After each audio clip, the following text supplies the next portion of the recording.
kembali lagi bersama saya Brahmadeva Adiaksa di sesi berat yang berikutnya, Brahmadeva Raw Academic Discussion. Pada kesempatan kali ini kita akan membahas mengenai hukum digital, perlindungan data pribadi, dan artificial intelligence atau AI. Untuk itu kita kedatangan bintang tamu baru, yaitu silahkan untuk memperkenalkan diri untuk lebih lanjutnya. Oke, terima kasih atas undangannya, Mas Brahma. Sebelumnya perkenalkan, nama aku Radiza Glaga Sudarma. Aku sendiri merupakan mahasiswa Prodi Sistem Informasi Fakultas Ilmu Komputer Universitas Brawijaya, yang sekarang ini baru di semester 8 ya, sama dengan Mas Brahma. Kan? Oke, terima kasih atas perkenalannya. Ya, mungkin selaku mahasiswa akhir, ya udah banyak yang dipelajari mengenai bidang studi masing-masing ya. Mungkin kalau kesamaan-kesamaan atau kaitan antara bidang hukum dan bidang studi informatika, sistem informasi, kita mulai dari ini kali ya, hukum digital kali ya. Kan kalau di tempatku tuh ada yang namanya hukum digital atau yang di semester 1 dipelajari melalui pengantarnya tuh IoT, ya kan? Itu pasti ada kan di setiap universitas. Nah, mungkin aku penasaran nih kalau yang dipelajari di tempatmu mengenai perkembangan digital atau ada kaitannya dengan hukum digital itu kayak gimana? Oke, kalau untuk sebagai mahasiswa Filkom lah, hitungannya Filkom UB, kalau untuk jurusan atau prodi saya sendiri itu memang prodi aku sendiri kan memang SI itu sebenarnya nggak terlalu bahas lah ya mengenai hukum secara utuhnya bagaimana gitu. Mungkin hanya seperti dijelaskan aja lah. Tapi yang paling berkaitan atau dekat banget mengenai hukum ini sendiri yaitu mengenai hacker lah ya. Pasti udah pada tahu gitu hacker. Nah, kalau dari yang pernah aku pelajari itu sendiri, kan ada 3 hacker, yaitu yang black hat, white hat, dan juga grey hat hacker. Kalau yang black hat kan yang memang fokusnya ngehack, dicolong datanya, ambil dapat duitnya atau gimana gitu, atau dijadiin tawanan gitu. Kalau yang white hat kan tentunya kayak izin dulu, terus nanti bakal di testing lah gitu. Nah, ini mungkin kerjanya anak-anak cyber ya, cyber security ya. Terus juga nanti ada yang grey hat. Kalau grey hat tuh nggak minta izin, tapi terus nanti kayak nyerang-nyerang website gitu, terus nanti baru kasih tahu kalau ada vulnerability-nya gitu lah. Jadi lebih ke bukan penerapan hukumnya bagaimana gitu sih. Mungkin sempat ya kasih tahu mengenai hukum, tapi mungkin lebih fokusnya ke keamanan data gitu. Jadi sebagai mahasiswa Fakultas Ilmu Komputer itu sendiri lebih difokuskan ke bagaimana cara semisal kalau bikin website atau bagaimana gitulah deploy backend, deploy database itu bagaimana caranya agar aman gitulah, ataupun juga ya biar tidak gampang kebobol gitu kan. Jadi dia juga dikasih tahu apa itu seperti SQL injection, flooding dan sebagainya. Tapi itu mungkin lebih fokus ke yang pada memang berfokus di bidang yang cyber security lah ya, yang mungkin bisa lebih paham mengenai hacking dan sebagainya itu. Teknis banget ya ternyata pembahasannya yang dibahas di sistem informatika ya. Terus kalau perihal kan ini nih hukum digital perkembangan saat ini kan sangat-sangat cepat lah ya. Apalagi yang dipelajari kayak tadi mengenai sistem keamanan, terus hak-hak individu atau privasi, terus kemudian perlindungan sebagai macam. Nah itu kalau misalnya saya sebagai orang awam nih yang nggak mengerti mengenai sistem informatika, itu kiranya apa-apa aja nih yang perlu saya perhatikan untuk memahami sistem informatika atau perkembangan dari digital itu sendiri agar lebih memahami lah, agar nggak salah jalur atau terperosok ke lubang yang salah gitu.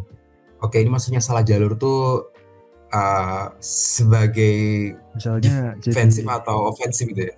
Jadi hacker black hat misalnya.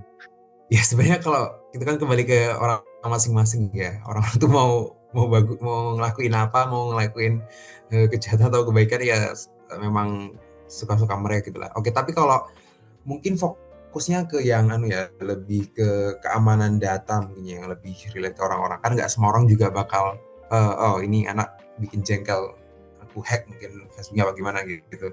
Tapi ya sebenarnya lebih ke fokus ke yang ada pada sekarang ini ya. Ini kan memang baru booming-boomingnya AI ya. Oke, mungkin untuk orang awam ini nggak terlalu, bukan relate, cuman jarang dengar saja mungkin.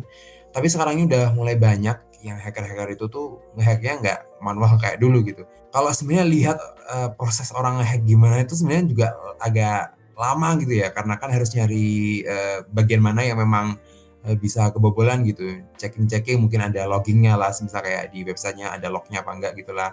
Terus misal kalau ada yang site-nya yang nggak kekunci atau mungkin kayak ke halaman admin terus cuman admin 1, 2, 3 password atau gimana gitulah. Jadi memang sebenarnya tuh lelet gitu ya. Kecuali memang kalau pakai alat yang memang niatnya dibuat ngebikin websitenya nge-lag atau gimana gitu. Ini kembali lagi ke yang pada anak-anak cybersec itu biasanya pada itulah kayak nge-flooding websitenya biar jadi down atau gimana. Tapi ini yang jadi bahaya tuh sebenarnya. Sekarang itu ya itu kembali lagi AI itu udah pada digunakan untuk hacking gitu. Kalau kasus yang terbaru itu ya pada nge-hack, mungkin pada pernah dengar Claude, mungkin Mas berapa pernah dengar Claude. Tapi sebenarnya dari dulu juga di awal ChatGPT muncul pun juga udah pada mulai ngertas-ngertas pakai itu ya. Tapi ya yang sekarang baru boomingnya tuh yang pada nge-hack pada pakai cloud gitu lah, cloud code intinya. Dan mereka tuh pinter gitu juga ngakalin, ya nggak benar juga sih AI-nya yang bodoh, memang terlalu polos lah gimana gitu ya. Niatnya tuh cuman tolong cekin vulnerability-nya website saya gitu. Misal dikasih webnya ini, coba checking dong ada celahnya apa enggak gitu, ada yang bisa kebobolan apa enggak gitu. Itu dia bilangnya ini cuma buat cek aja cyber security, padahal sebenarnya itu bukan websitenya dia gitu. Nah terus si Cloud-nya itu sebenarnya juga dia bakal ngetes juga gitu. Dia bakal nyoba-nyoba banyak hal. Tapi biasanya itu lebih ke iya sih yang kena pada back end-nya sih kalau dibilang sih. Apa yang di bahasanya gimana ya untuk jelasnya ya. Selama sistemnya itu tuh terlalu tidak dijaga, kan sebenarnya dalam pengembangan kayak web dev itu, website development itu akan ada 2 area ya, waktu development dan juga waktu di deploy gitu. Nah harusnya itu lingkungan atau environment-nya yang untuk developer itu jangan sampai ada yang ke deploy. Ya itu semisal yang saya bilang itulah, pakai konsol atau loggingnya itu buat ngecek-ngecek sebenarnya itu backend-nya jalan apa enggak. Nah itu seharusnya kalau udah di deploy itu udah nggak boleh dinyalain gitu, karena takutnya nanti orang-orang bakal bisa tahu, oh ternyata ininya masih dinyalain, nanti ternyata bisa dicek-cek gitulah untuk sebenarnya tuh kayak flow-nya webnya tuh gimana gitu, nanti sampai akhirnya bisa ketemu nanti vulnerability-nya di mana. Ya intinya yang mungkin pada sebagai developer mungkin sudah agak lumayan paham lah biasanya biar websitenya aman gitu. Selalu diupdate terus, jangan sampai ada vulnerability atau update kritikal mungkin yang pada sering pakai kayak Next.js dan sebagainya gitu. Kalau ada yang exploit baru selalu diupdate terus package-nya mereka dan sebagainya gitu. Tapi kalau sebagai orang umum ya itu hati-hati aja. Yang paling bahaya ini sebenarnya link phishing gitu ya. Ini memang terkesannya nggak kayak yang hacking orang-orang, ngetik gitu, ngetik terus sampai kebobol akunnya. Sebenarnya enggak ya. Orang-orang tuh kebanyakan kena hack tuh karena link phishing gitu. Misal kayak suruh masukin login email dan sandinya di sini. Misal kayak ini kok kayak website kayak Facebook gitu. Misal masuk website disuruh login Facebook, suruh masukin email dan kata sandi. Itu sebenarnya dia memang ngarahin ke Facebook apa cuman dia tuh kayak embel-embel aja mau diarahin ke Facebook. Itu kan nggak tahu juga ya sebenarnya mau diarahin kemana gitu. Jadi agak hati-hati juga gitu kok sama website-website yang kesannya aneh gitu. Sama juga banyak nah ini juga bukan link phishing juga sebenarnya sih, kayak WhatsApp gitu ya. Pasti udah pada sering denger yang .apk, undangan nikah.apk. Nah itu juga bahaya juga kayak itu, karena kalau .apk itu kan dia kan nanti kayak bisa ngeran gitu lah ya di dalam HP-nya gitu. Mungkin yang HP-HP kayak iPhone ya mungkin agak aman gitu lah ya, karena .apk kan memang bukan formatnya buat iPhone. Tapi ya ini karena mayoritas kan memang pada HP Android itu juga harus jangan asal klik-klik gitu. Apalagi yang undangan nikah kalau 100 MB atau gimana itu isinya apa gitu. Emangnya bakal muncul dikasih apalah nggak jelas juga gitu kan. Nah itu juga harus hati-hati. Pokoknya itu hati-hati sama nomor-nomor yang kayak nggak diketahui tiba-tiba ngirim gituan. Mungkin itu sih kalau untuk sebagai orang umum untuk data, karena kebanyakan itu ya itu didapatnya karena link phishing dan memang yang hal-hal sepele kayak gitu yang mikirnya cuman gini doang gitu. Apalagi yang sampai dimintain OTP sekalian. Nah itu juga jangan sampai terkena juga. Oke, terima kasih banyak penjelasannya Diza. Wah, sangat-sangat mendetail ya. Jadi sangat memperluas wawasan nih. Relate juga sama kehidupan sehari-hari gitu loh, tentang eh, undangan nikah APK, terus minta-minta data OTP, link-link phishing yang nggak kredibel. Nah, itu sangat-sangat relate dan sering ditemui juga kan, kita lihat di Twitter, di Instagram, di ini, di mana. Nah, pasti ada aja kayak gitu.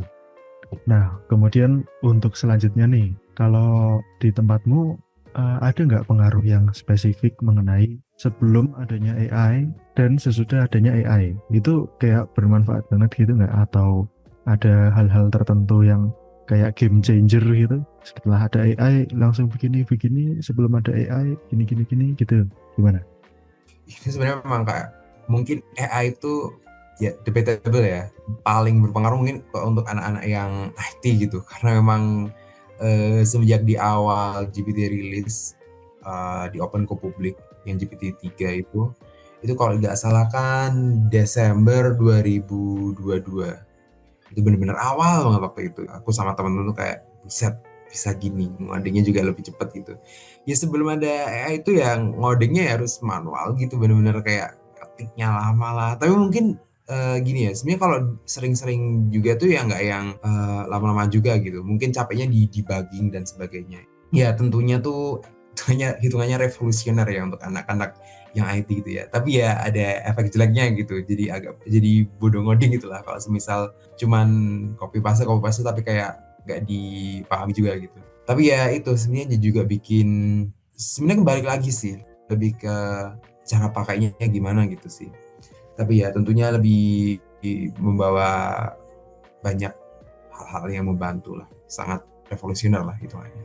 Tapi memang sangat ini ya, sangat mempengaruhi dan sangat berperan besar ya dengan adanya perkembangan digital ini, terutama AI gitu ya.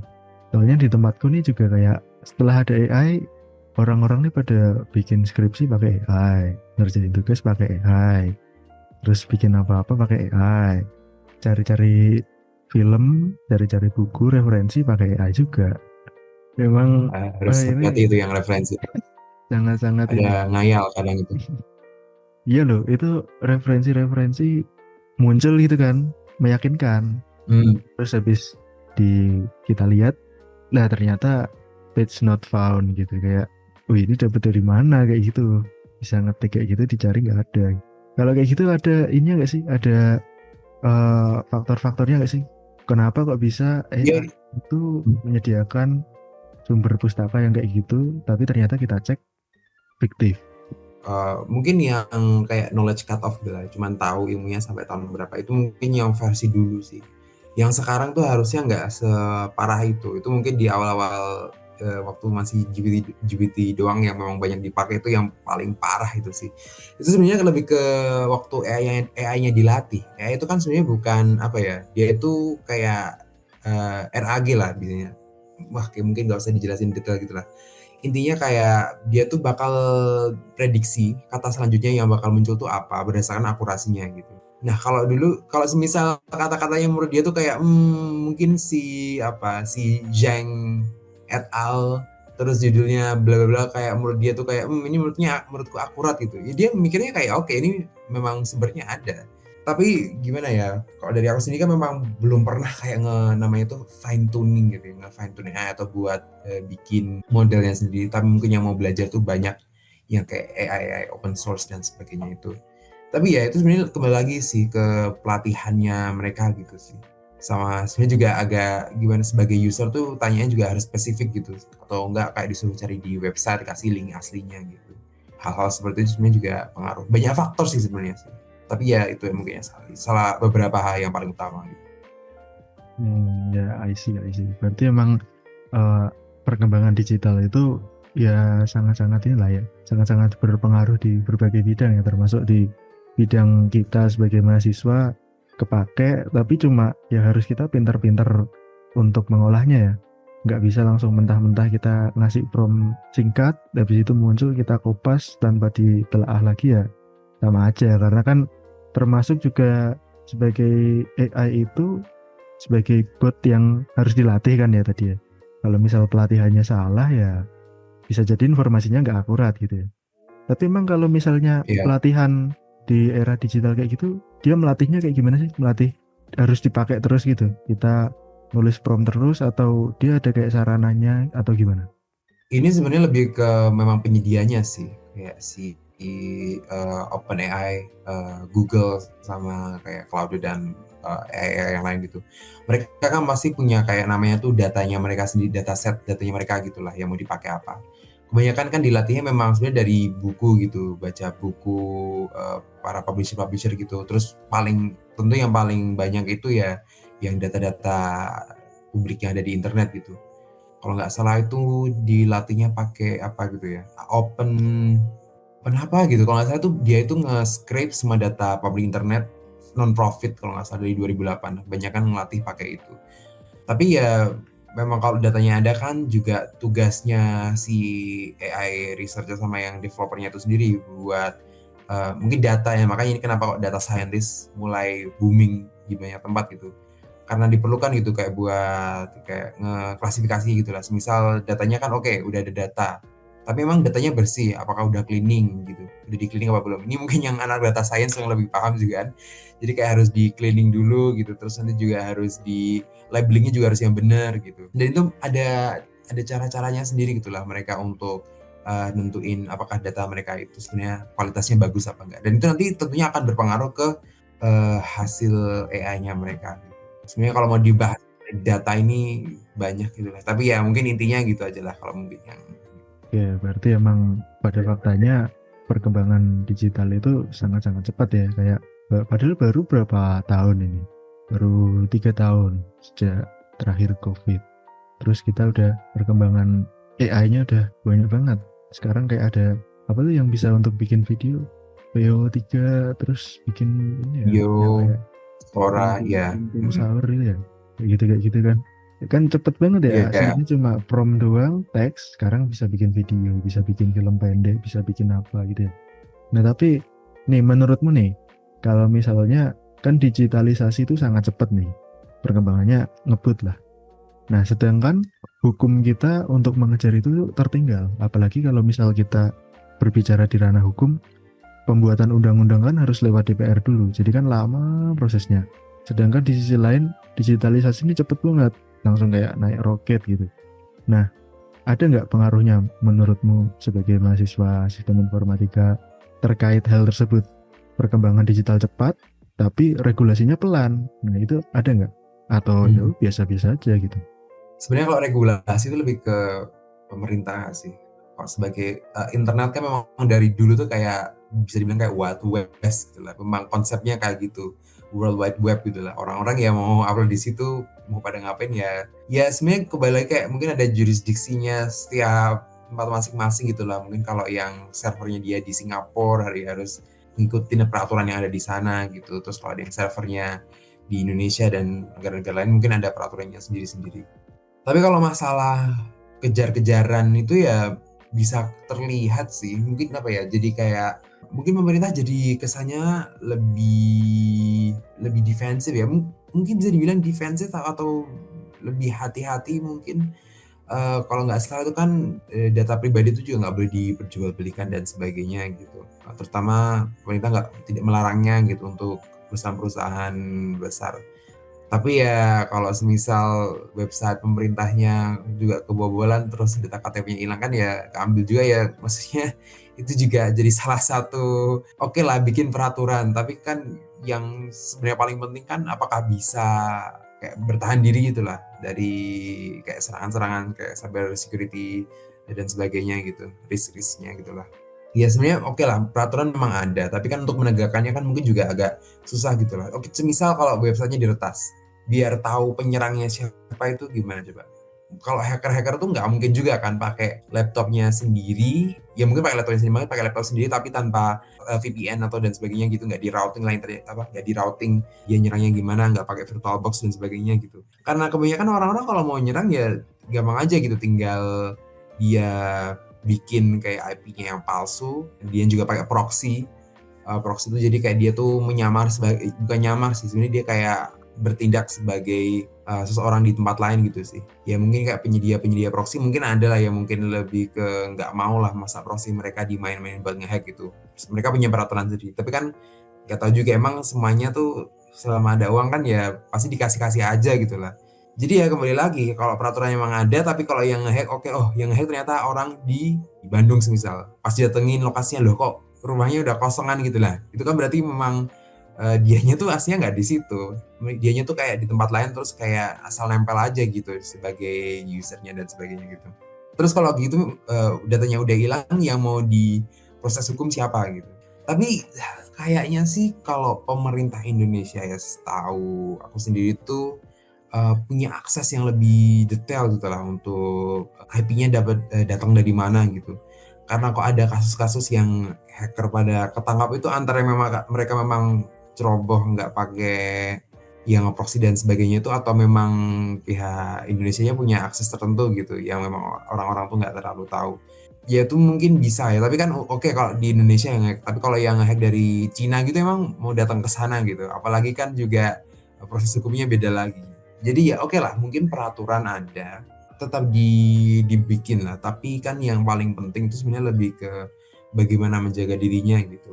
Ya, berarti memang eh, makin tinggi atau makin cepat digitalisasi juga ini menjadi makin masalah internasional ya. Karena kan kalau pakai VPN itu orangnya bisa di negara A, ternyata dia di negara B, kayak bisa menyamarkan diri gitu ya. Nah, mungkin ini nanti Iya. kaitannya sama perlindungan data pribadi yang kita bahas di sesi berikutnya. Nah, kemudian kita akan membahas mengenai perlindungan data pribadi.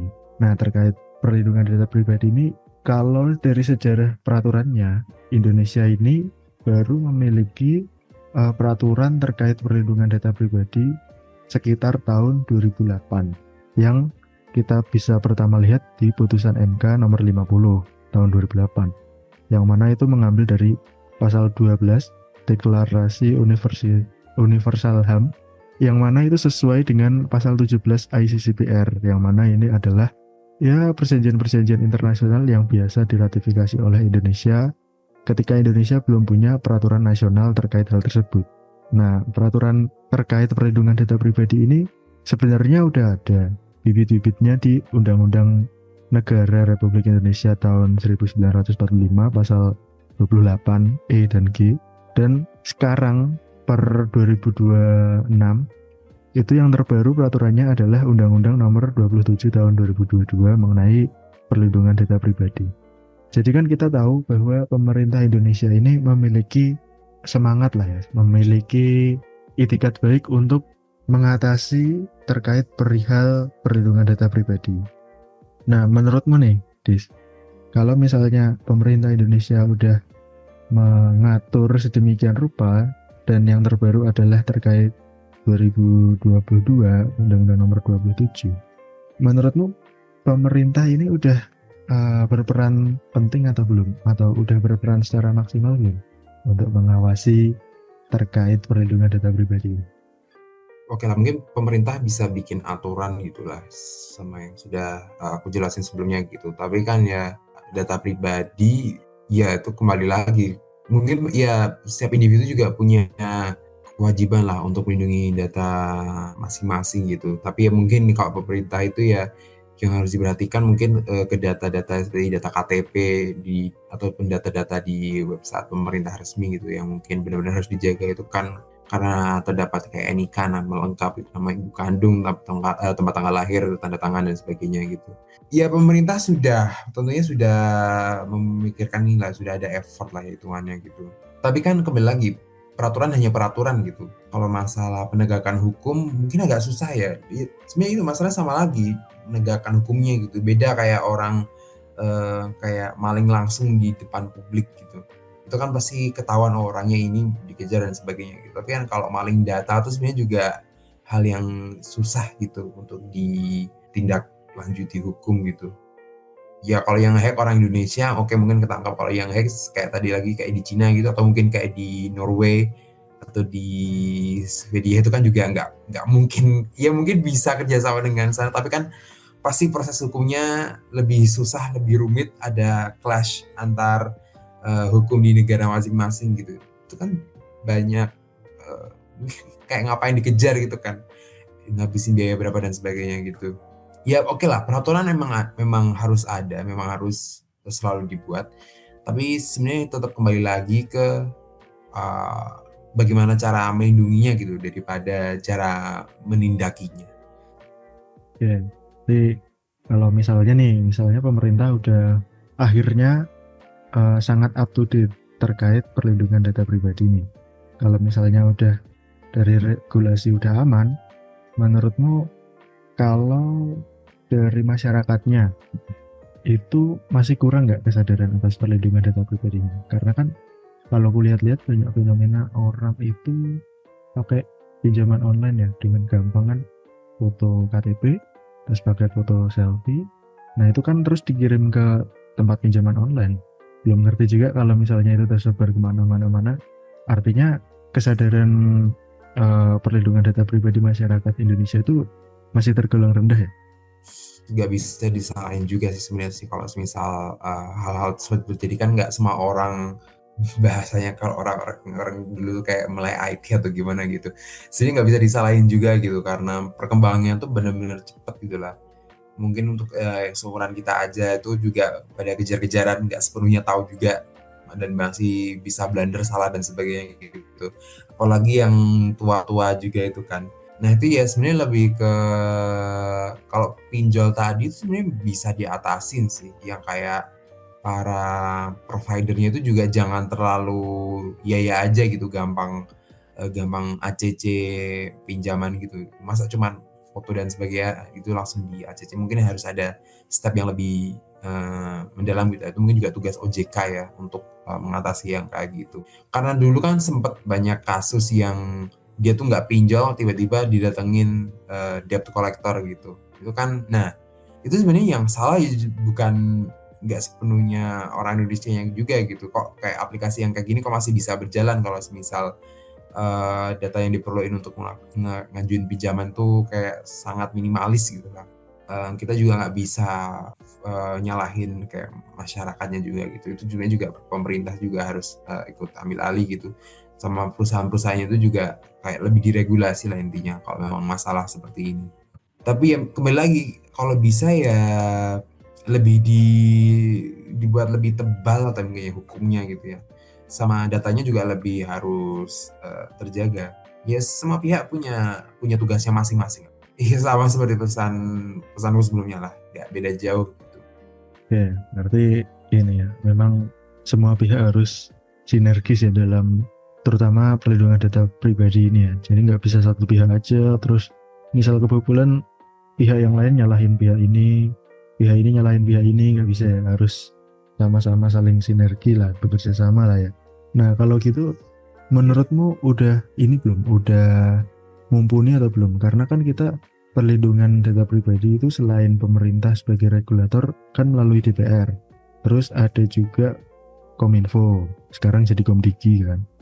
Terus dari jurnal Esensi Hukum tahun 2023 ini menyebutkan adanya Badan Pengawas Perlindungan Pribadi BPDP untuk mengawasi dan melaksanakan Undang-Undang PDP atau Perlindungan Data Pribadi.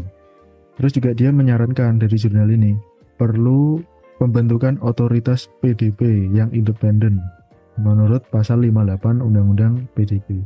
Nah kalau terlalu banyak lembaga kayak gitu, menurutmu bakal efisien, banyak yang mengawasi dan lain sebagainya, atau malah jadi kacau nih karena saking banyaknya jadi kita nggak ngerti mana yang harus berkewajiban apa, terus kita malah bingung dan sebagainya, gimana?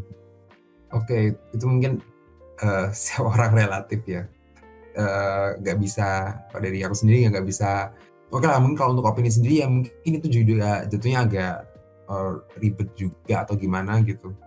Tapi ya kalau selama memang bisa melaksanakan tugasnya dengan benar ya nggak masalah juga. Tapi ya tetap harus lihat di lapangan, emang apakah se-efektif itu atau se-efisien itu gitu.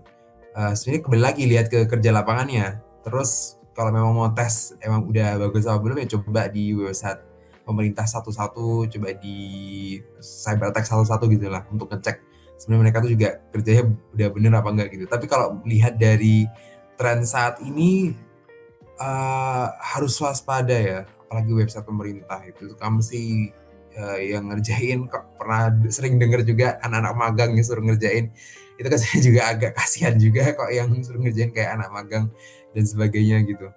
Ya, apa ya, siap-siap aja lah kalau memang ada badai cyber security gitu. Kalau nggak salah kan Indonesia memang, negara nomor berapa ya, top 5 kan nomor 2 apa nomor 3 gitu yang jadi sasaran serangan IT, apa nomor 1 ya, lupa, yang sasaran serangan IT di dunia gitu.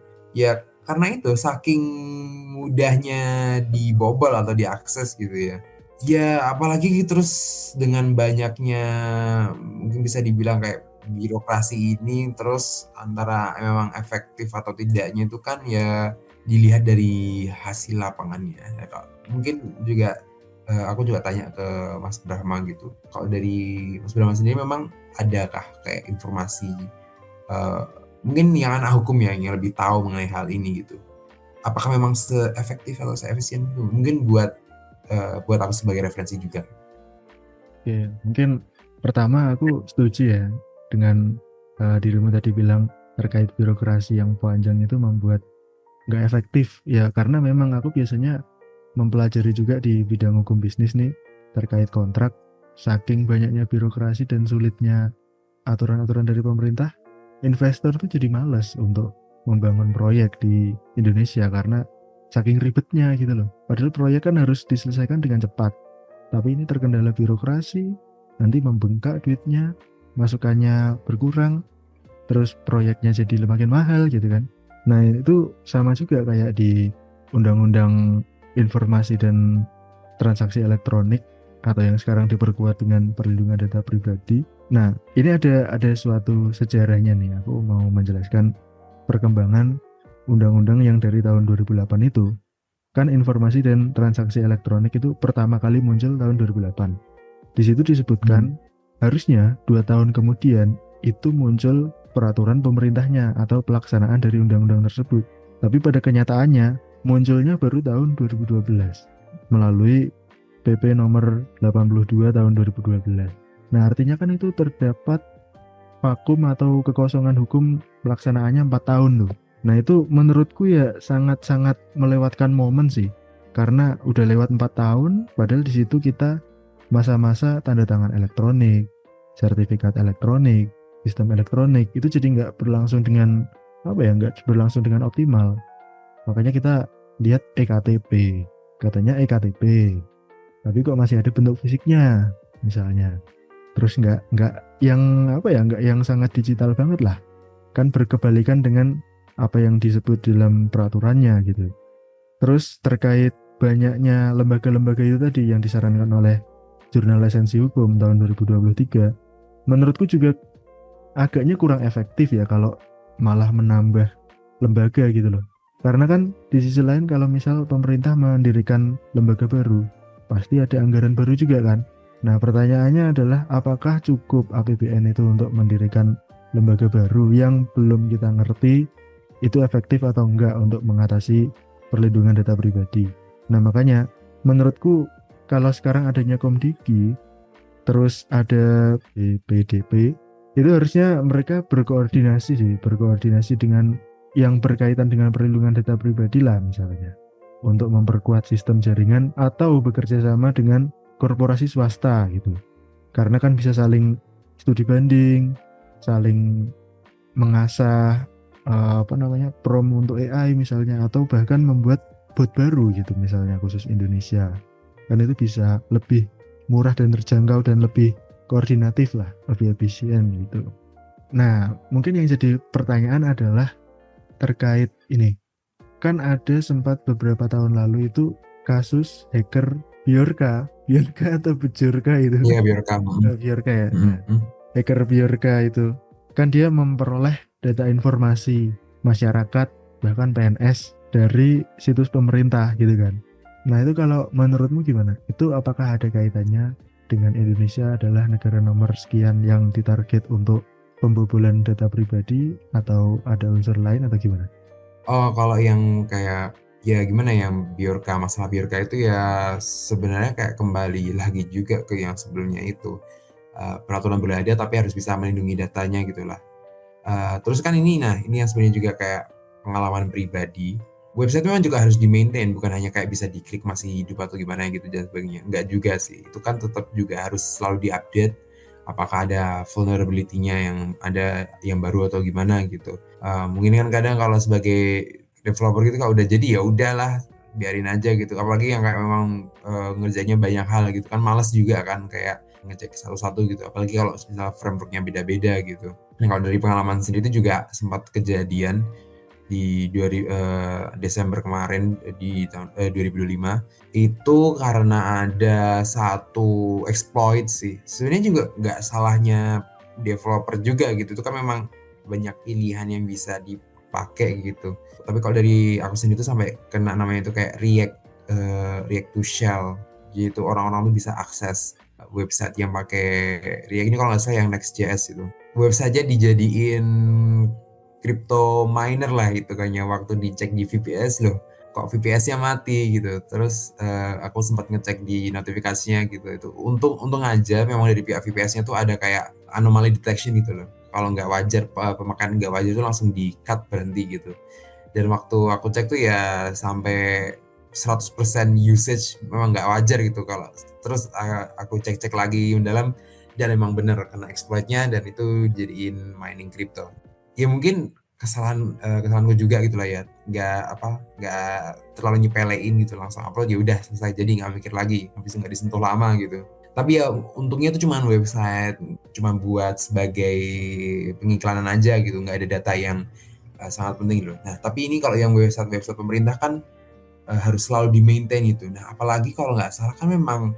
bikin banyak website gitu ya sebenarnya ada cara yang mungkin bisa lebih bilangnya ya lebih sustainable gitulah bisa dipakai jangka panjang gitu daripada kayak minta bikin project per orang mungkin ya itu bener yang dikatain Mas Brahma ya langsung kerja sama korporat aja gitu yang memang mereka tuh mau maintain tapi ya itu kembali lagi tentu harganya beda ada harga ada rupa lah itu ya kalau di maintain sama kayak korporat itu kan tentunya harganya lebih mahal terus juga ada VV yang lain gitulah ya karena memang nggak murah sebenarnya kayak bikin kayak gitu itu ada aja gitu biayanya yang diperlukan itu hanya biaya kayak mesinnya gitu ya kayak pakai komputer kayak cloudnya gitu apa VPS-nya itu belum yang suruh ngerjain juga nah itu kan juga perlu banyak perhitungan lah tapi ya kembali lagi sebenarnya kalau memang tahu bagaimana cara untuk ngerawatnya tahu kalau misal ada exploit barunya tuh harus selalu diupdate, harus dicek terus.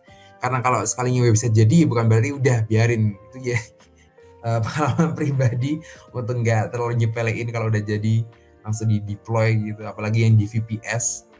Nah itu juga suatu pelajaran juga sih dan juga memang website pemerintah tuh ya juga kiranya harus juga lebih berhati-hati gitu. Karena ya itu kalau aku sendiri kan oke memang datanya nggak sepenting itu ya. Nah kalau website pemerintah kan KTP dan sebagainya. Nah, itu yang bisa harusnya lebih diperhatikan gitu. Iya, berarti memang perlindungan data pribadi memang peraturannya dari pemerintah juga harus selalu diupdate ya karena mengikuti perkembangan zaman kan ya.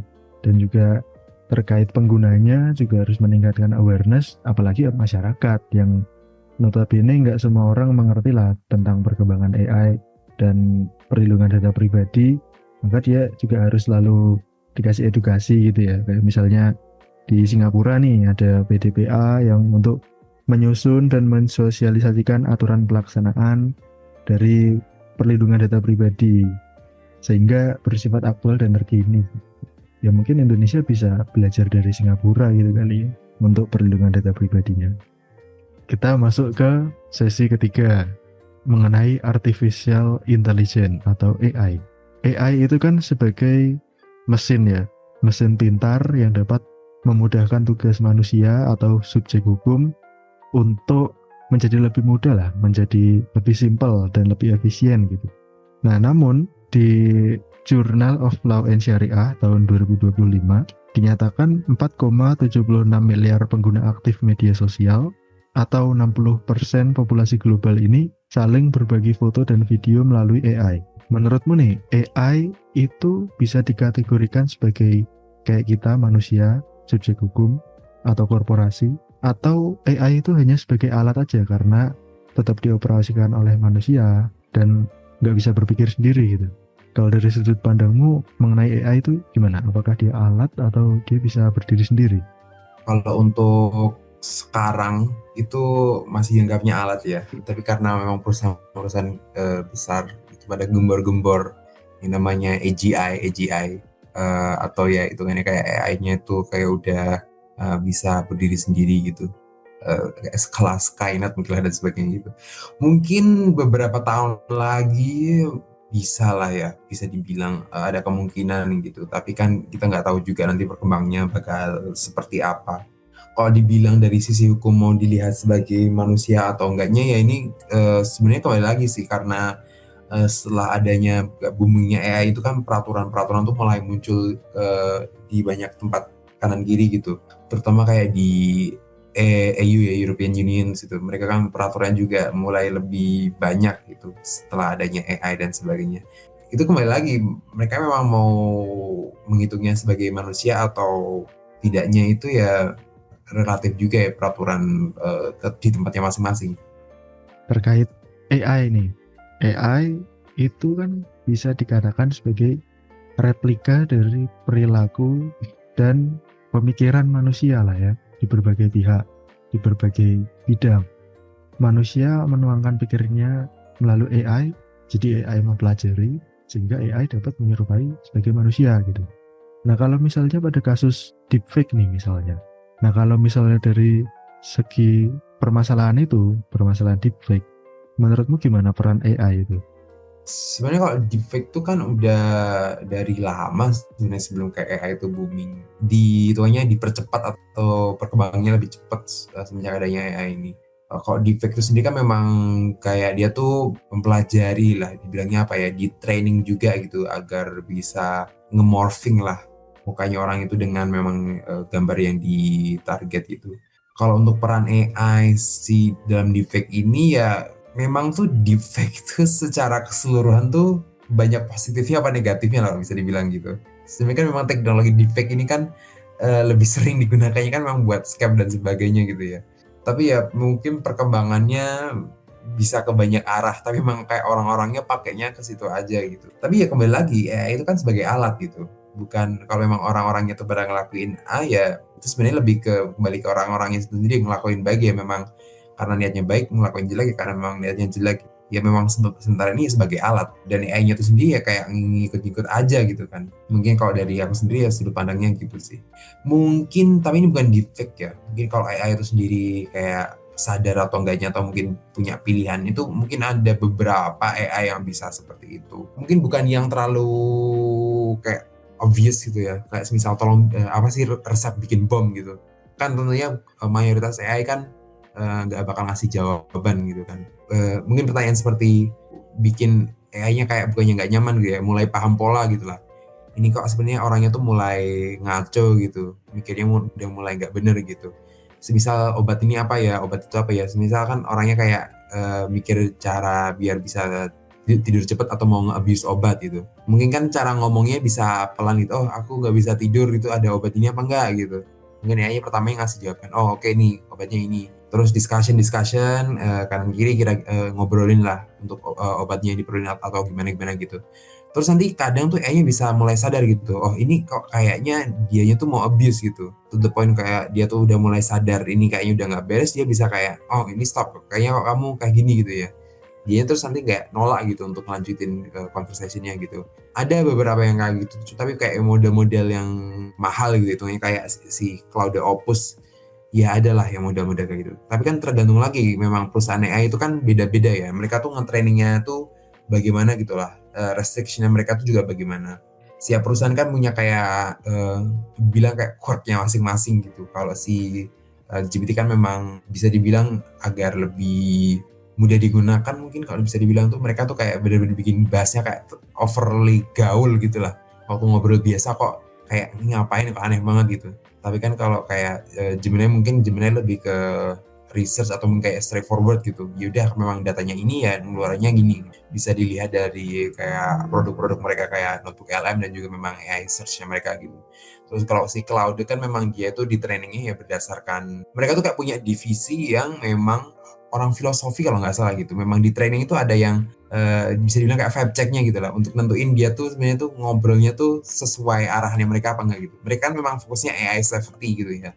Tentunya mereka juga ada orang-orang yang kayak ngecek, oh kok jawabannya ini terlalu kasar atau terlalu gimana gitu. Nanti diarahin biar kayak gini gitu. Nah, kembali lagi setiap perusahaan tuh punya trainingnya mereka masing-masing gitu lah. Jadi ya agak relatif juga sebenarnya. Tapi ya sementara ini masih menjadi alat dan memang nggak bisa dibilang AI-nya itu yang sebagai pelakunya gitu. Oke, berarti memang walaupun konteksnya atau perannya di kehidupan sekarang ini AI dianggap sebagai alat ya kan, karena kan masih digunakan atau promnya masih dibikin oleh manusia gitu kan. Tapi kalau misalnya kita mencoba untuk berdiskusi kan bisa kayak memberikan diagnosis kayak misalnya obat tadi gitu kan.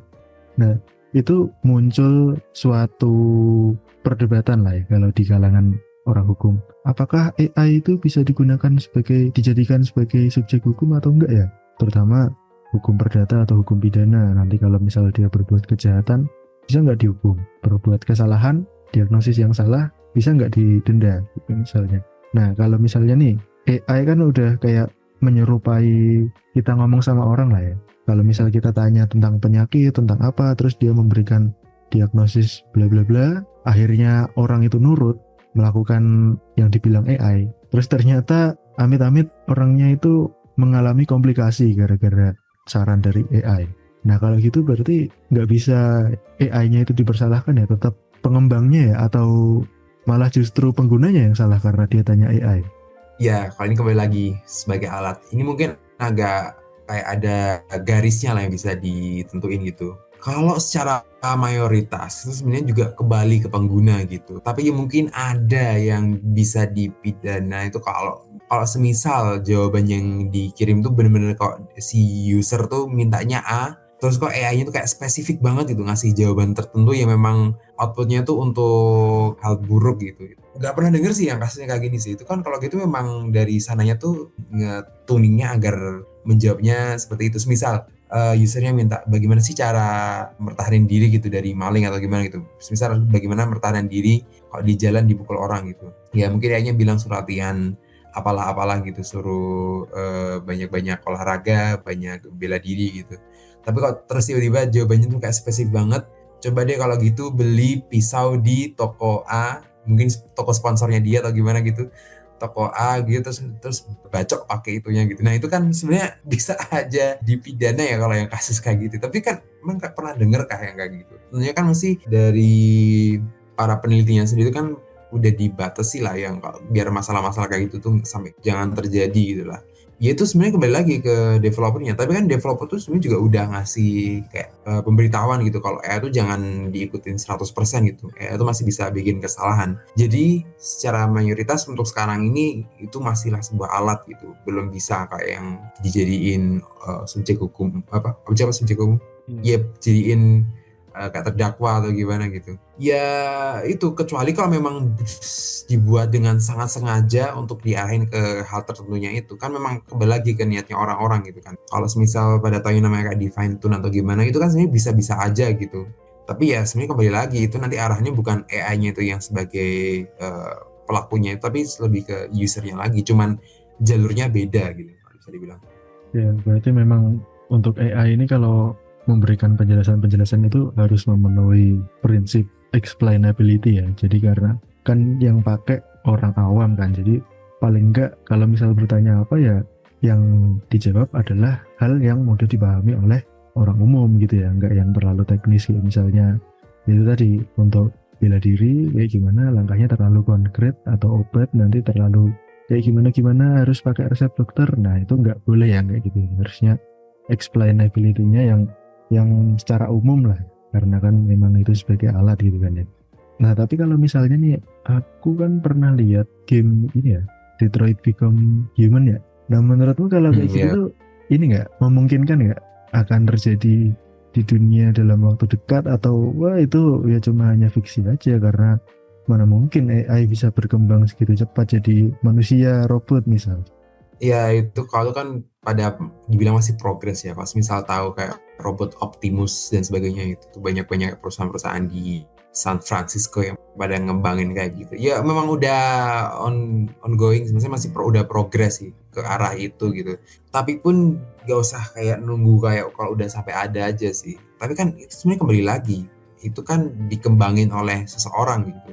Gak mungkin dianya conscious. Nah ini yang belum tahu ya. Mungkin kalau misal kedepannya memang benar-benar bisa kayak sadar diri tuh, oke ini belum tahu juga gitu. Tapi kan tetap secara keseluruhan, ya maksudnya dia tuh dibikin oleh yang ngembanginnya juga gitu. Kalau ada apa-apa pasti ya kembali laginya ke pengembangnya itu gitu. Kalaupun sampai dia sadar diri gitu, ngelakuin apa yang enggak di luar batasannya yang udah ditentuin oleh pengembangnya, itu ya tetap bisa aja kembali lagi peraturannya jatuhnya yang ngembangin gitu loh. Kamu kok kayak bikin ini tapi nggak dirawat atau dijaga bener-bener gitu. Kayak semisal bikin senjata gitu lah. Harusnya itu kan ada safety-nya gitu lah untuk mode kalau semisal triggernya diklik itu nggak bakal muncul gitu. Kalau dia semisal pengembangnya nggak ngasih itu sama sekali, ya terus itu salahnya siapa juga gitu loh. Itu kan masih bisa dibilang mungkin disengaja, fitur yang disengaja kayak dihilangin untuk keamanan gitu. Nah, tapi kalau semisal memang udah dikasih kayak safety-nya itu sendiri, tapi waktu diklik masih tetap keluar pelurunya itu, kalau semisal hal seperti itu, ya itu kan mungkin bisa dibilang defect ya, atau nggak sesuai yang output yang mereka harapkan gitu. Tapi kan juga mesti ada tahap testingnya gitu. Nggak mungkin defect ini, ya mungkin kalau defectnya terlalu banyak, nah ini yang jadi pertanyaan ya. Ini kok sampai bisa kayak gini tuh sebenarnya yang ngembangin itu gimana gitu. Kok banyak produk-produknya dia tuh yang di luar batas gitu. Nah tapi kalau mungkin yang kayak defect cuma 1-2 itu kan mungkin kayak suatu outlier gitulah, itu kayak jarang terjadi dan sebagainya gitu. Nah itu kan mungkin hukumnya beda-beda ya, memang kayak antaranya teledor, lalai, sama yang memang udah ngelakuin sebaik mungkin, semaksimal mungkin, tapi memang kadang kala juga bisa salah gitu. Kalau aku sendiri kan memang orang IT gitu ya, nggak tahu juga secara hukum itu nanti jatuhnya gimana, apakah tetap dihukumi sama yang antaranya teledor, lalai, sama yang udah ngelakuin semaksimal mungkin tapi tetap kayak gitu. Ini kan lebih kembali lagi ke orang-orang yang hukum memang mau mengukurnya bagaimana. Dari aku sendiri lihatnya gitu sih. Ya, itu memang penerapan AI di masa sekarang ini masih ada kendala-kendalanya ya, apalagi terkait penyeimbangan antara inovasi teknologi yang dibawa AI itu sendiri dengan penyesuaian dengan hak individu penggunanya gitu, misalnya manusia ya kan. Jadi kayak masih terpisah, ada pembatasnya ya di antara itu. Memang AI pada masa-masa sekarang ini masih menjadi sebagai alat aja ya, belum bisa berpikir sendiri, belum bisa berjalan sendiri atau berdiri sendiri, ya masih sebagai alat bantu lah ya. Jadi nggak boleh kalau misalnya kita sebagai manusia yang ahli di bidang tertentu mengandalkan apapun dengan AI, itu masih malah nggak tepat ya kan. Karena AI ya sebagai alat untuk memudahkan kita mengerjakan little task lah ya, kerjaan-kerjaan kecil gitu. Jadi kalau misalnya kita bergantung pada AI untuk menggantikan profesi dokter sekarang misalnya, atau profesi hukum untuk menentukan keputusan-keputusan, ya itu masih kiranya belum tepat ya, karena masih panjang ininya pengembangannya gitu ya.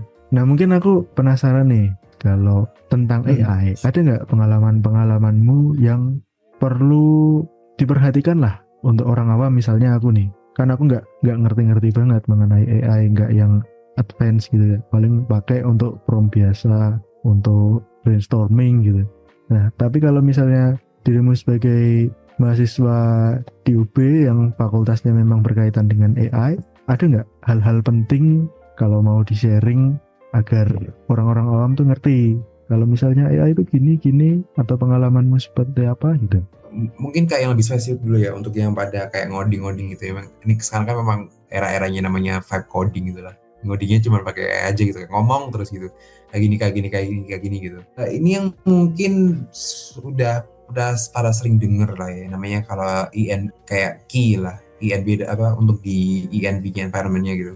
Jadi kan waktu saya bikin aplikasi itu kan kayak nggak semua akses itu bisa langsung minta aja gitu. Ada yang namanya butuh kunci lah, namanya API key dan sebagainya gitu. Untuk API key itu kan memang standarnya yang benar itu tuh nggak boleh kayak di-upload suka-suka gitu. Misal kayak API key-nya Gemini yang tadi mungkin orang-orang sering pakai gitu.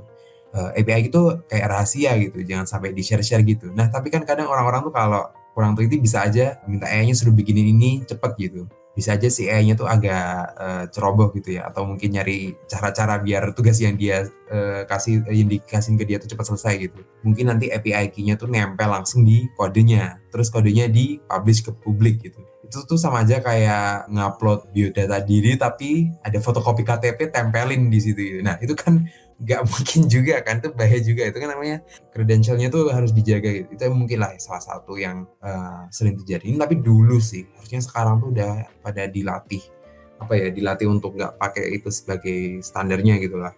Terus mungkin yang hati-hati kalau AI itu, kalau input sih nggak ada mungkin ya, kan setiap perusahaan pasti punya kayak peraturannya masing-masing. Ya baca gitu lah, mungkin yang pada pakai gratis tuh dicek apakah memang data yang diinputin itu dipakai untuk training apa enggak. Jadi ya hati-hati masukin informasi akun bank full di situ kan, kalau sampai masuk ke database-nya yang punya itu kan ya kayak lucu juga gitu loh. Nanti dibuat latihan dan sebagainya itu juga, makanya jangan ngupload juga kayak credential penting ke AI-nya juga. Itu mungkin salah satu yang harus dihati-hatiin itu ya. Terus mungkin yang paling bahaya ya lebih ke outputnya sih. Yaitu yang Mas Brahma sampaikan tadi kayak deepfake dan sebagainya, AI generated pictures gitu. Nah, ini yang kayak menurut aku tuh kayak udah bahaya sih. Bahkan untuk seumuranku mungkin juga Mas Brahma juga gitu, kalau lihat gambar AI itu udah bener-bener susah dibedain gitu. Yang seumuran gini aja udah kayak hampir susah bedainnya, apalagi yang udah pada tua-tua gitu. Nah, ini yang sebenarnya bener-bener jadi hal yang harus diperhatiin sih. Karena kalau gini kan nyebar hoax sih gampang kan. Lihat dulu aja nggak ada yang kayak gini nyebar hoax sudah gampang, apalagi udah ada yang kayak gini. Aduh, kayak mau gimana lagi gitu. Masih kayak harus lebih teliti lah ngelihat-lihat dan memilah-milah informasi yang didapat gitu. Ya itu sih bener-bener harus hati-hati. Tapi kan sebenarnya kayak kalau Gemini itu kan masih ada yang ngasih namanya tuh digital watermark, mungkin bisa didetek. Tapi kan juga malas juga, nggak mungkin screenshot terus tanya ini apa bukan, screenshot tanya ini bukan. Nah, ini sebenarnya juga apa ya, sekarang ini mungkin perusahaan-perusahaan besar tuh udah mulai implementasi gitu. Kalau misal pada punya Instagram Reels gitu, kalau ada konten AI itu pasti di pojok kiri bawahnya tuh akan ada infonya, ini tuh AI generated gitu, untuk hal-hal seperti itu. Tapi kan nggak semuanya bisa ke filter, ada juga yang bisa lolos gitu. Kalau misal amit-amit gitu lah, semisal ada video gedung dibom gimana gitu. Nah, terus itu bedainnya gimana? Di pojok kirinya nggak ada tulisan AI generate gitu. Kan informasi kayak gini tuh juga harus dilihat-lihat, ini asli apa enggak gitu. Jangan-jangan nanti orang-orang malah panik, tapi ternyata AI gitu. Nah, tapi jeleknya juga, terus kalau sampai ada kejadian yang nyata, orang-orang mikirnya AI. Nah, ini yang malah paling sering terjadi gitu. Kayak ini tuh cuma video normal, video bukan AI generate itu. Pada orang-orang tuh bilangnya ini AI. Nah, itu. Ini yang malah jadi bikin kayak kebingungan massal gitu lah. Orang-orang tuh jadi udah nggak bisa bedain mana yang AI, mana yang enggak gitu. Ini sebenarnya juga jadi masalah utama nih. Paling sering sih kalau aku lihat itu sendiri sih, apalagi di sosial media sih. Apalagi yang paling sering kena tuh juga orang-orang tua yang memang udah nggak bisa bedain. Kita aja udah susah gitu, apalagi yang udah pada tua-tua. Nah, ini sebenarnya juga kembali lagi ke, kalau dibilang diri sendiri juga harus lebih hati-hati ya gimana, hal kayak gini tuh emang tuanya juga udah susah gitu untuk dihindari gitu. Nah ini mungkin yang ke regulator ya, tapi ini juga masih pada kejar-kejaran gitu. Tapi ini juga sebagai PR ke semua pihak sih sebenarnya sih, untuk menjaga agar hal-hal kayak gini tuh bisa jangan sampai parah gitu lah. Itu sih yang bisa aku bilang sih, yang benar-benar paling ngeri sih. Kayak orang-orang tuh kayak udah nggak bisa bedain mana yang benar mana yang AI gitu. Pas informasinya asli dibilang AI, terus dapat yang AI ini mikirnya asli. Nah udah, ini udah susah. Ini benar-benar era paling membingungkan sih kalau aku bilang sih. Iya, itu memang apa ya, dengan adanya AI dan perkembangan digital itu emang plus minus lah ya. Plusnya ya memudahkan kita mengerjakan apapun. Minusnya ya itu tadi, kita jadi harus makin berhati-hati, makin teliti, makin selektif tentang berita-berita, apalagi hoax-hoax ya kan. Ya benar sih katamu, kalau dari zaman dulu hoax itu gampang disebarkan, kayak apalagi yang waktu apa ya, di BBM itu ya, broadcast pesan ini maka Anda akan bla bla bla bla. Dulu kayak gitu. Sekarang pakai foto, video bisa ini ya. Aku mau tanya nih, satu lagi sebelum kita menutup ya. Aku pernah baca atau pernah dengar ya dari Instagram gitu, bahwa nanti industri perfilman itu akan kalah dengan AI. Karena AI bisa membuat film dengan gratis, dengan alur yang menarik dan sebagainya macam, dengan biaya yang murah. Dibandingkan dengan kita lihat film-film yang harus syuting pakai kamera, pakai aktor ini itu. Nah, menurutmu gimana pandanganmu kalau dengan kayak gitu? Sebenarnya kalau dicek lebih teliti emang udah terjadi sebenarnya sih. Banyak kok platform yang sekarang kayak generated konten-konten apa generate konten-konten kayak gitu. Tapi memang konten itu ya menghibur gitu ya, mau gimana lagi ya. Juga gampang di-generate, menghibur dan memang pilihannya banyak. Dan itu memang udah terjadi, udah cukup lama mungkin kalau dibilang itu. Tapi kalau semisal kayak sekelas kayak Hollywood, nah ini yang mungkin perlu kita saksikan sih nanti ke depannya bakal gimana sih. Tapi kalau semisal kayak coba cek aja Instagram gitu, YouTube dah itu video-video udah banyak gitu. Terus kayak drama-drama, bahkan yang kayak aku tahu sendiri juga udah mulai banyak kayak platform-platform yang khusus untuk drama-drama yang dibikin AI gitu. Dan itu harus bayar. Nah, kayak gitu kan sebenarnya juga agak kocak juga gitu lah. Tapi emang udah mulai. Sebenarnya tuh yang kalau dibilang yang dikhawatirkan itu akan terjadi apa enggak itu sebenarnya hampir semuanya tuh udah mulai progres ke arah situ ya. Tapi ya mau gimana lagi gitu, namanya juga progres ya pasti akan berjalan ke depan gitu lah. Terus kalau memang harus stop atau mundur itu kan mungkin ini malah kayak indikasi bahaya gitu. Apakah mungkin akan jadi krisis finansial lagi atau gimana kan malah lebih bahaya gitu. Nah, tapi ya mau nggak mau itu akan tetap berjalan. Tapi ya kita sebagai ya mungkin orang-orang secara keseluruhan itu tetap harus mempersiapkan diri dan juga hati-hati gitulah dengan konten-konten yang ada seperti itu. Iya sih, setuju sih. Memang di era digitalisasi ini, memang kita harus sering-sering literasi ya. Literasi, terus cek fakta, terus pelajari apa yang baru, beradaptasi. Memang makin modern juga tuntutannya makin banyak ya. Nggak sama dengan zaman dulu yang nggak ada internet, nggak ada handphone. Ya karena sekarang ada macam-macam, apa-apa juga udah ada. Ya juga harus menyesuaikan ya, menyesuaikan apalagi literasi itu. Jadi siapa lagi yang membatasi konsumsi kita selain kita sendiri gitu kan. Nah mungkin sebelum kita penutup, ada nggak closing statement atau apa-apa yang mau disampaikan dari dirimu? Ya mungkin untuk nyimpulin aja sih yang udah disampaikan juga sebenarnya udah dibahas-bahas sebelumnya. Perkembangan AI itu akan terus maju gitu lah. Peraturan-peraturan memang bisa lah maksudnya selalu dikuatkan, selalu dibikin gitu. Tapi kan tetap kembali lagi kita harus bisa kayak memproteksi diri gitu lah. Melindungi diri kita gitu lah dari adanya ancaman-ancaman yang mungkin akan muncul pada kedepannya gitu. Jadi ya orang-orang tuh harus mempersiapkan diri kayak prepare gitu lah. Tapi juga jangan terlalu ngerasa doomer gitu kayak aduh besok kalau AI-nya udah bisa kayak gini nanti kayak jadi Terminator atau gimana gitu kayak atau kayak Cyberpunk atau gimana. Ya itu kan bisa dibilang ada jalur outputnya gitu lah yang mungkin bisa terjadi di masa depan. Kita kan nggak tahu juga ke depannya apakah akan kayak gitu apa enggaknya gitu. Ya tapi ya itu kembali lagi ke diri sendiri. Ke diri sendiri harus selalu improve. Tapi juga kasian juga yang orang tua-tua sebenarnya itu juga pasti ada barrier-nya juga lah. Mungkin itu sih. Ya, terima kasih banyak Disa atas ya sharing-sharing materinya ya mengenai perkembangan digital, hukum digital, artificial intelligence atau AI, dan juga perlindungan data pribadi ya. Ya sedikit banyak aku jadi semakin terbuka lah mendengarnya, yang tadinya awam mengenai hal-hal itu jadi ya semakin mengerti, apalagi banyak kan tadi contoh-contoh kasus yang sudah dirimu sebutkan, jadi mungkin bisa menambah wawasan bagi aku sendiri atau bagi nanti penonton yang menonton video ini gitu. Oke, terima kasih untuk Diza, selaku mahasiswa UB Sistem Informatika, untuk telah Terima kasih kembali juga menjelaskan materi-materi mengenai AI. Demikian sesi video berat pada hari ini. Sampai jumpa di sesi berikutnya. Terima kasih.